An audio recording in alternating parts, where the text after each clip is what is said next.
Headlines प्रायोजक राम बंधू लोणचे. आता प्रत्येक जण जिंकेल.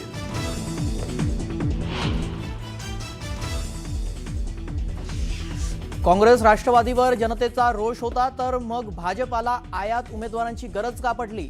आयारामांना घेऊन भाजपमधल्या निष्ठावंतांवर अन्याय केल्याची न्यूज 18 लोकमतला दिलेल्या मुलाखतीत घणाघाती टीका.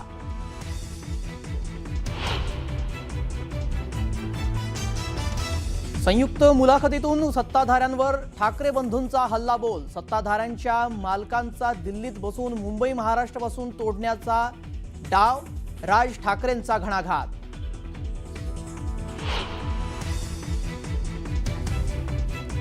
भ्रष्टाचाराच्या गोष्टी फडणवीसांनी करूच नयेत. अजित पवारांच्या विरोधात भ्रष्टाचाराचे पुरावे देणार होता, त्याचं काय झालं? राज ठाकरेंचा संयुक्त मुलाखतीत फडणवीसांवर निशाणा.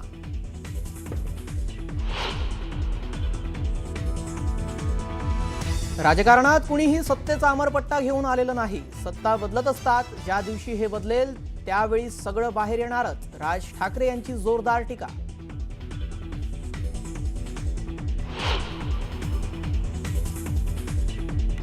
फक्त सिनेमे बघायचे, लोकांसाठी तुम्ही कधी रस्त्यावर उतरले आहात का? शेलारांचा थेट सवाल. तर मुंबई महाराष्ट्रापासून कुणीही तोडू शकत नाही. ठाकरेंच्या संयुक्त मुलाखतीवर आशिष शेलार यांची सडकून टीका.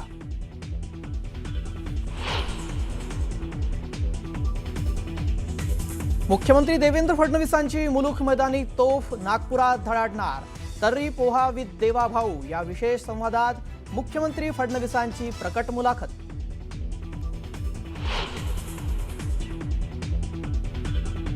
मी महाराष्ट्र नवनिर्माण सेनेतच आहे, कुठल्याही अफवांवर विश्वास ठेवू नये. संतोष धुरींकडून त्यांच्या दृष्टीनं आरोप. संदीप देशपांडेंकडून मनसे सोडण्याच्या चर्चांना पूर्णविराम.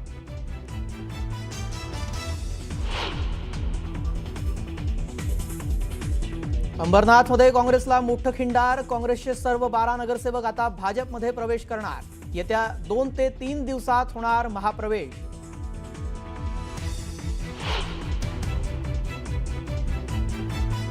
महापालिका निवडणुकीच्या प्रचारापासून सुप्रिया सुळे अलिप्त. पुण्यात अद्यापही प्रचारात नसल्यानं चर्चांना उधाण.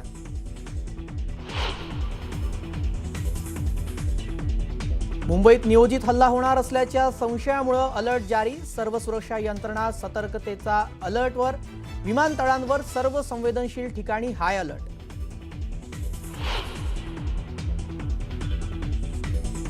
ज्येष्ठ पर्यावरणवादी माधव गाडगीळ यांचं निधन. वयाच्या 83व्या वर्षी घेतला अखेरचा श्वास.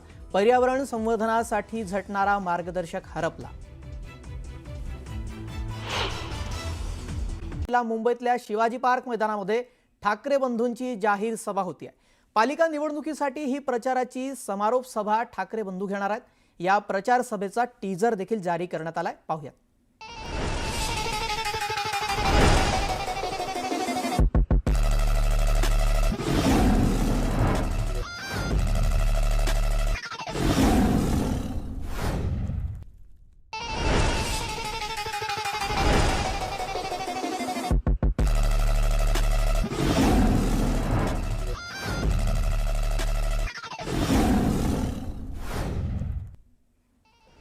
पुढची बातमी पाहूया. मुंबई मनपा निवडणुकीच्या रणधुमाळीमध्ये राज ठाकरे आणि उद्धव ठाकरे यांची संयुक्त मुलाखत पार पडली.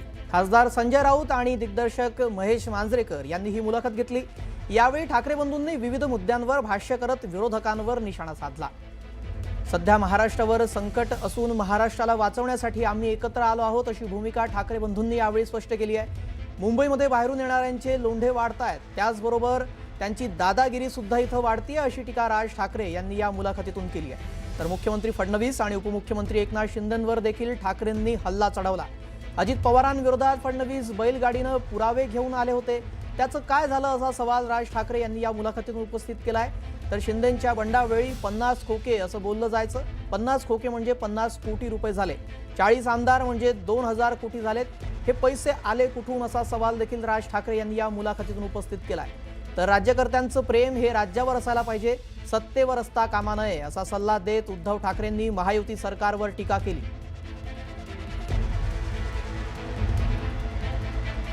आज संकट महाराष्ट्रावरती आहे, मुंबईवरती आहे, महाराष्ट्रातल्या अनेक शहरांवरती आहे आणि जे संकट आहे हे मराठी माणसाला समजलेलं आहे की काय प्रकारचं आहे आणि काय प्रकारचं राजकारण महाराष्ट्रामध्ये सुरू आहे. मला असं वाटतं की ती एकच गोष्ट ही या एकत्र येण्याचं सर्वात महत्त्वाचं कारण आहे. आज हा आमच्या अस्तित्वाचा विषय नाही आहे. आज हा महाराष्ट्रातल्या मराठी माणसाच्या अस्तित्वाचा विषय आहे. संध्याकाळी रात्री सिनेमा बघायचे, घर परिवाराबरोबर फाफडा जिलेबी खायची, मित्रांबरोबर गप्पा मारायचा आणि मुंबईकरांशी काय लेनदेन आहे, मुंबईच्या विषयाशी काय संबंध आहे, मुंबईकरांसाठी कधी रस्त्यावर आलेत का? मुंबईकर जेव्हा पुरात अडकले त्यावेळेला कोणी बंगल्यावर तर कोणी 5 स्टार हॉटेलमध्ये होते. हे दोन भाऊ पुराच्या 26 जुलैच्या वेळेला मुंबईकरांसाठी कुठे दिसले का? ह्या दोन भावापैकी कोण भाऊ 5 स्टारमध्ये होता, कोण भाऊ आपल्या बंगल्यावर त्या ठिकाणी होता? लोकांसाठी हे कधी झटलेलं नाही. दरम्यान परप्रांतीयांवर राज ठाकरे यांनी निशाणा चढवलेला आहे. परप्रांतीय फक्त उपजीविकेसाठी येत नाही तर ते आपले मतदारसंघ बनवत आहेत असं राज ठाकरे यांनी म्हटलं. त्यावर ठाकरे बंधू अहंकाराच्या परमोच्च शिखरावर असून जनता त्यांना स्थान देणार नाही असं प्रत्युत्तर भाजप नेते शेलारांनी दिलंय. पाहूया. बाहेरून येणाऱ्यांचे प्रमाण आणि तेच प्रमाण मुंबईमध्ये वाढणं, नुसतंच मुंबईमध्ये प्रमाण वाढणं नव्हे, ज्या प्रकारची दादागिरी की अशा प्रकारची वाक्य कशी येऊ शकतात की मुंबईचा महापौर आम्ही उत्तर भारतीय करणार, मुंबईचा महापौर आम्ही हिंदू करणार. हे कधीपासून सुरू झालं? मी गेले अनेक वर्ष ही गोष्ट सांगतोय की माणसं नुसती येत नाही आहेत, हे फक्त रोजीरोटीसाठी येत नाही आहेत, हे आपापले मतदारसंघ बनवत आहेत आणि तेच चित्र आता दिसतंय. आजही दोन्ही ठाकरे बंधू आणि त्यांचा पक्ष अहंकाराच्या परमोच्च बिंदूवर बसलेले आहेत. जणू काही आम्ही म्हणजेच मराठी, आम्हीच म्हणजे मुंबई, आम्ही म्हणजेच मुंबईकर या भावनेतने ते बोलत आहेत आणि या अहंकाराला मुंबईकर स्थान देणार नाही. ही निवडणूक मराठी संस्कृतीची, महाराष्ट्राच्या विकासाची, मुंबईच्या विकासाची आणि यामध्ये मोदीजी, देवेंद्रजी, एकनाथ शिंदेजी यांच्याबरोबर मुंबईकर आहेत. दरम्यान मुंबईला राज्यापासून तोडण्याचा केंद्रातील सत्ताधाऱ्यांचा डाव आहे अशी टीका राज ठाकरे यांनी केली. तर मुंबई महाराष्ट्रापासून वेगळं करण्याचा विषयच नाही, त्यांच्या पक्षाच्या अस्तित्वाचा प्रश्न आहे असं प्रत्युत्तर भाजप नेते शेलार यांनी दिलंय. पाहूया. जुनी जखम जी आहे ना, जुन्या ज्या गोष्टी आहेत ना की मुंबई महाराष्ट्रापासून स्वतंत्र करणं, वेगळी करणं, हे जे जुनं स्वप्न आहे ते कसं पूर्ण करता येईल याच्यासाठीची ही सगळी खटाटोप या लोकांचा चालू आहे. आणि मला असं वाटतं ते वातावरण जे संयुक्त महाराष्ट्राच्या वेळेला होतं की जी मुंबई वेगळी करणं किंवा स्वतंत्र करणं किंवा गुजरातने मागणं, तेच वातावरण मला असं वाटतं आज आहे. आणि आज अशी परिस्थिती आहे, केंद्रात ते आहेत ज्यांची इच्छा आहे, राज्यात ते आहेत आणि महानगरपालिकांमध्ये पण जर उद्या ते आले तर मला असं वाटतं आपण त्याच्यानंतर मराठी माणूस काहीच करू शकणार नाही.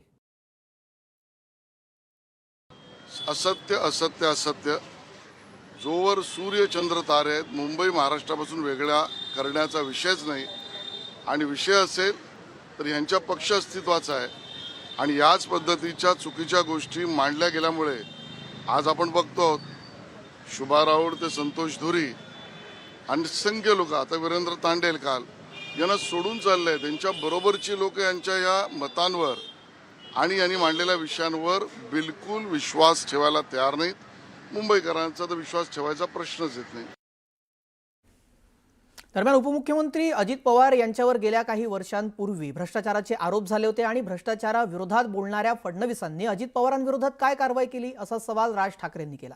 तर फडणवीसांचं नेतृत्व पथदर्शी असून भ्रष्टाचारावर बोलताना राज ठाकरेंनी 4 बोटं आपल्याकडेही आहेत, हे पाहावं असं प्रत्युत्तर भाजप नेते शेलारांनी दिलंय. पाहूया. भ्रष्टाचाराच्या गोष्टी तर फडणवीसांनी करूच नाहीत ना. ते बैलगाडी घेऊन गेले होते नाही का अजित पवारांच्या बाबतीत? कालच अजित पवार बोललेत ना. हो, अजित पवारांच्या बाबतीत बैलगाडी घेऊन गेले होते की हे पुरावे आम्ही घेऊन येतोय म्हणून. मग आता म्हणतायत की कोर्टात केस चालू आहे. अरे मग द्या ना ते पुरावे. कसं आहे, आपलं ठेवायचं झाकून, दुसऱ्याचं बघायचं वाकून, या लेवलला आता ते आलेत. तुमच्याकडे काय चालू आहे ते एकदा बघा. देवेंद्र फडणवीस यांचं नेतृत्व, कर्तृत्व आणि पारदर्शी कारभाराचा त्यांनी घातलेला महाराष्ट्रातला पायंडा हा पथदर्शी आहे. हा पथदर्शी भ्रष्टाचार विरहित गुड गव्हर्नन्सचा पाया ही देवेंद्र फडणवीसांची महाराष्ट्राबद्दल असलेली कमिटमेंट आहे. आणि ज्यामुळे हे अडचणीत आले, आता कोणाला किती नोटिसा भ्रष्टाचारासाठी गेल्या आहेत त्या उद्धव ठाकरेंच्या पक्षातल्या आणि राज ठाकरेंच्या पक्षातल्या लोकांबद्दल त्यांनी बघावं. आणि त्यामुळे त्यांनी तर भ्रष्टाचारावर बोलणं या अगोदर आपल्याकडे स्वतःकडे 4 बोटं काय आहेत ते बघावी.